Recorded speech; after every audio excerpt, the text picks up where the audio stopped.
दोस्तों नमस्कार। दोस्तों, आपके अपने इस YouTube चैनल एस्ट्रो गाइड में आप सभी का स्वागत, वेलकम, अभिनंदन।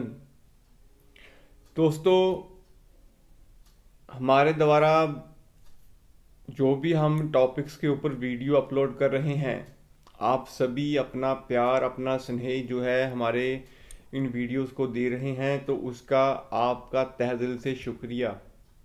दोस्तों, आपके द्वारा वीडियोस को देखना, लाइक करना और चैनल को सब्सक्राइब करना भी कहीं ना कहीं हमारे लिए ही मोटिवेशन है कि हम आप लोगों की सुविधा के लिए जो है वीडियोस अपलोड करते रहें।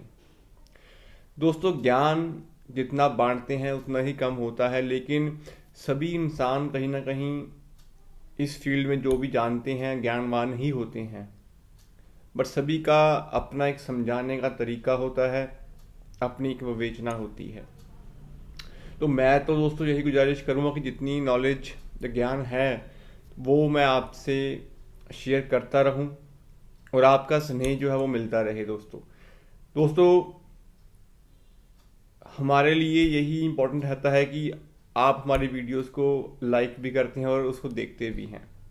तो मैं तो आपसे गुजारिश ये भी करूँगा कि इस सुविधा के लिए कि आने वाले टाइम में हम live session face to face जो है वो कर पाएँ, तो उसके लिए आप इस चैनल को भी सपोर्ट करें। इस चैनल को आप जरूर सब्सक्राइब करें। अगर आप इस चैनल के ऊपर पहली बार आए हैं तो आप इस चैनल को जरूर सब्सक्राइब करें। दोस्तों, टॉपिक के ऊपर बात करेंगे कि हमारी सीरीज जो राहु के ऊपर चल रही है, राहु खाना नंबर 11 के बारे में। तो शुरू करते हैं दोस्तों, खाना नंबर 11 आपका पूरी कुंडली में 11वें भाव से हमारी इनकम देखते हैं। सप्तम भाव डेली इनकम है, 11वां भाव मंथली इनकम है। आप इसको इस तरह भी समझ सकते हैं कि 11वें भाव से हमारा मोटी मात्रा में जो भी पैसा आता है वो हम 11वें भाव से देखते हैं, हमारा दान प्रदान पैसा।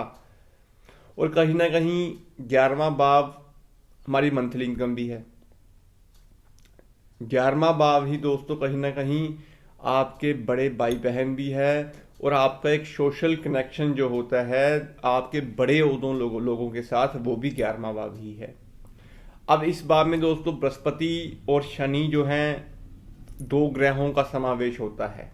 शनि यहाँ के राशिपति हैं और गुरु यहाँ के कारक हैं।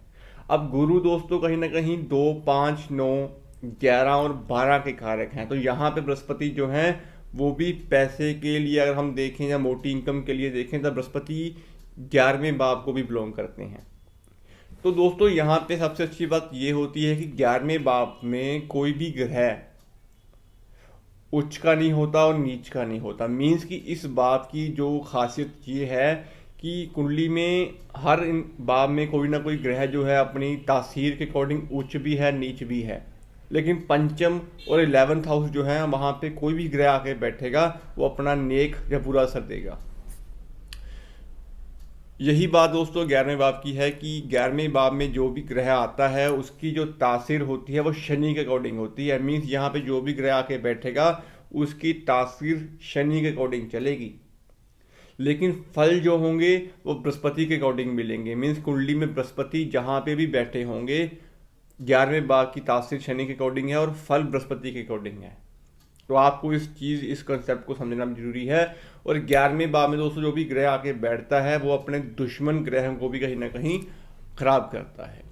तो इन कंडीशंस के ऊपर ही हम विवेचना कर पाएंगे। राहु कुंडली में दोस्तों 12वें भाव के कारक हैं। राहु कहीं ना कहीं बदी के सरदार हैं, केतु नेकी के सरदार हैं। तो यहाँ पे कहीं ना कहीं 12वां भाव हमारी कुंडली में खर्च का है, हॉस्पिटल का है, थाना कोर्ट कचहरी लड़ाई झगड़ा और कहीं ना कहीं दंड का भी है। राहु विचार है, अच्छे या बुरे जो भी है वो राहु के अधीन ही चलते हैं। और 11वें भाव को दोस्तों तीसरे भाव से और पंचम भाव से जो है वो दृष्टि संबंध पड़ता है भाव अनुसार। तो इसीलिए दोस्तों 11वें भाव में जब राहु देव आते हैं तो यहाँ पे राहु का जो असर होता है वो कहीं ना कहीं मल्टीपल होता है। ऐसा जातक जो होता है अपनी इनकम को मल्टीपल रूप में भी पैसा कमाता है, क्योंकि राहु जो है वो कहीं ना कहीं एक विचारों का ग्रह है दोस्तों। ये ग्रहों के ग्रह ना होकर एक छाया ग्रह माना गया है। तो राहु की छाया जब 11वें भाव पे पड़ती है तो इनकम जातक शॉर्टकट मनी के रूप में भी कमाता है। ऐसा जातक 2 नंबर के काम, कहीं ना कहीं मोटी मात्रा में पैसा कमाना, जुआ सट्टा लॉटरी में पैसा कमाना जातक के कहीं ना कहीं सोच बन जाती है। दोस्तों 11वें भाव में राहु का बैठना कहीं ना कहीं आपके पिता पक्ष के लिए भारी माना गया है, क्योंकि बृहस्पति का भाव है। तो बृहस्पति इस भाव में जब राहुदेव आते हैं तो बृहस्पति का फल जो होता है वो शून्य हो जाता है। कुंडली के अनुसार दोस्तों जब बृहस्पति भी कुंडली में खराब हो तो राहु 11वें भाव में बैठे हों, शनि के असर भी नेक ना हो, तो पिता के लिए आर्थिक, मानसिक और शारीरिक कष्ट जो है इंसान देखता है जब 11वें भाव में राहु वाला जातक घर में पैदा होता है। कुंडली में 11 साल तक पिता के ऊपर जातक जो है वो भारी माना गया है दोस्तों।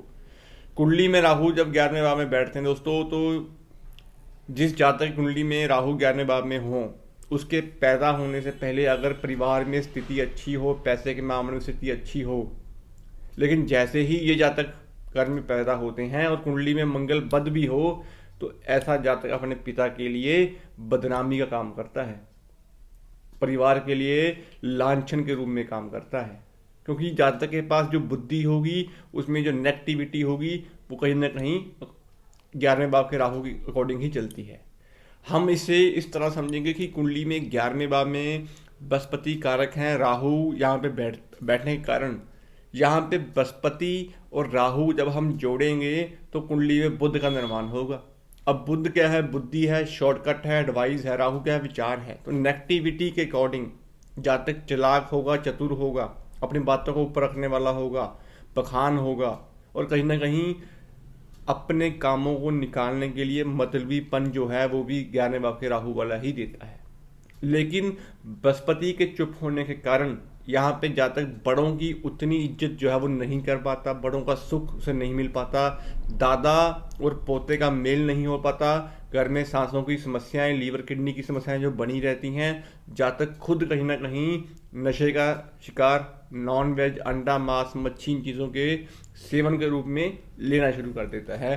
तो ये सब चीज़ें राहु खाना नंबर 11 की नेगेटिविटी है। कुंडली में जब राहु खाना नंबर 11 में होते हैं तो जातक का मकान अगर दक्षिण फेसिंग हो तब भी नुकसानदायक होता है। घर के आसपास कोई भट्ठी हो, गंदी नाली या कोई ना कोई गंदगी हो, गंदगी का ढेर हो, तब भी राहु खाना नंबर 11 में बुरा माना गया है दोस्तों। कुंडली में राहु खाना नंबर 11 में दोस्तों हमेशा आपको इस बात का ध्यान रखना चाहिए कि कुंडली में जब भी खाना नंबर 11 में राहु होते हैं तो जातक जो है वो स्मोकिंग करने का बड़ा शौकीन होता है। अगर जातक के पास ये हैबिट है स्मोकिंग करने की तो ये राहु 11 की सबसे बड़ी नेगेटिविटी है दोस्तों। खाना नंबर 11 में जब राहुदेव होते हैं तो यहाँ पे बृहस्पति को कहीं ना कहीं खराब तो वो करते ही हैं, लेकिन अगर कुंडली में शनि खाना नंबर 3 में हो तो यही राहु आपको बड़ी मोटी मात्रा में पैसा भी देते हैं दोस्तों। जातक अपने संघर्ष, अपनी मेहनत के रूप से पैसा कमाता है और अपने पिता, अपने परिवार से पैसे मांगने की उसकी ताकत नहीं होती, ना उनके आगे वो हाथ फैलाता दोस्तों। अपनी मेहनत से पैसा कमाता है जब शनि की पोजीशन कुंडली में अच्छी हो। कुंडली में जब राहु खाना नंबर 11 में बैठते हैं तो जातक, क्योंकि यहाँ पे शनि के अकॉर्डिंग तासीर होती है, तो यहाँ पे जातक को कभी भी नीलम रत्न जो है वो नहीं डालना चाहिए, क्योंकि तासीर शनि की है। अब अगर आपने नीलम एक्टिवेट कर लिया, कुंडली में खाना नंबर 11 में राहु बैठे हों, तो कहीं ना कहीं वो आपके बड़े भाई बहनों को भी हिट करेगा और आपको भी लिटिगेशन, थाना कचहरी, लड़ाई झगड़ों में फंसा देगा दोस्तों। नीलम की बात मैंने इसलिए की है क्योंकि यहाँ पे अगर आपका तुला लगन हो, आपका मकर लगन हो और कहीं ना कहीं आपके खाना नंबर 11 में राहु भी बैठे हों, लेकिन आपने लगन के अकॉर्डिंग कोई स्टोन डाल लिया जो आपके लगन को सूट करता है, लेकिन कुंडली में खाना नंबर 11 में राहु दे बैठे हैं तो वो आपको नुकसान देगा ही देगा दोस्तों। तो इन चीज़ों को भी आप जरूर अपने ध्यान में रखें दोस्तों। खाना नंबर 11 में राहु के लिए हमेशा आपको बृहस्पति को अच्छा रखना जरूरी है, शनि को अच्छा रखना जरूरी है। तो उसके लिए आप मंदिर में चने की दाल देते रहें, 1100 ग्राम दाल देते रहें चने की, वो भी ठीक है। दोस्तों अपने तन पे आप सोना डाल सकते हैं, बृहस्पति को मजबूत करते रहें, और चांदी के गिलास में आप पानी पीते रहें, और स्मोकिंग की हैबिट्स अगर आपको है तो उसे आप अवॉइड करें। तो कहीं ना कहीं यही राहु आपको अच्छे फल देने के लिए अच्छे फल देना शुरू कर देगा। दोस्तों ओवरऑल खाना नंबर 11 में हर जातक जो भी ग्रह बैठता है खाना नंबर 11 में, चाहे वो राहु हो, केतु हो, शनि हो, कोई भी ग्रह हो, वो आपको कहीं ना कहीं फल देने के लिए ही फलीभूत होते हैं, क्योंकि पैसा हर इंसान को चाहिए। अब वो पैसा किस सोर्स से इंसान कमा रहा है वो उसके ग्रह डिसाइड करते हैं।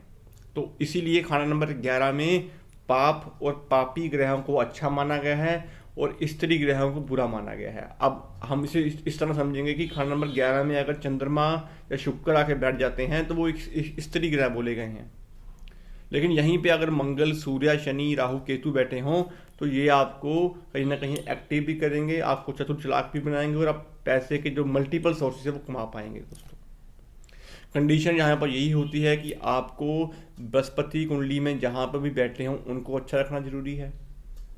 शनि की तासीर है तो नॉन वेज, ड्रिंक, मांस, मच्छी, मदिरा, नशा, इन चीज़ों का सेवन ना करें, और अपने अंदर धैर्य की जो पेशेंस की कमी है उसको बना के रखें।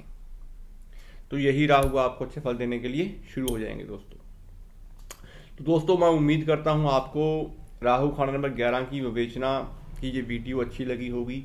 अगर आपको कोई वीडियो अच्छी लगी हो तो आप इस चैनल को जरूर सब्सक्राइब करें। आने वाली सीरीज में बात करेंगे राहु खाना नंबर 12 के बारे में। आज के लिए दोस्तों इतना ही। धन्यवाद दोस्तों।